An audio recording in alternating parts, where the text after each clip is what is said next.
IMC मित्रांनो, तर बघू शकतात हरभऱ्याला किती जबरदस्त घाटे लागलेले आहेत आणि आमच्या बापूच्या शेतामध्ये आम्ही आलेलो आहोत, वडवणी तालुका आणि चिंचाळा गाव या गावामध्ये. तर बघू शकतात मित्रांनो, क्वालिटी आणि क्वांटिटी पण बघून घ्या. आणि हे शेतमालक आहेत, तर ह्यांना विचारू आपण की बापू तुम्ही समाधानी आहात का? हरभरा कसं आलंय तुमचं? नंबर 1 आलाय बाबा. सगळ्यांना यूज करायला पाहिजे का? Yes, okay. तर बघू शकतात मित्रांनो, हरभरा क्वालिटी बघा, क्वांटिटी बघा आणि बघा बघा शेंड्या पस्तूर बघा,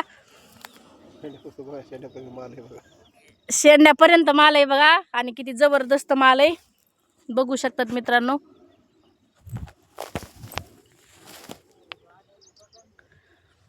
खूपच भारी रिझल्ट आहे आपल्या IMC प्रोडक्टचा. Agro growth booster, activator आणि खत पण नाही टाकलेलं कुठलंच. बघू शकतात ऑर्गॅनिक हरभरे आहेत. ज्यांना बी हरभऱ्याची डाळ खायची त्यांनी आमच्या बापूकून हरभरा घेऊन जा, कारण तुम्हाला मुळव्याधाचा त्रास होणार नाही.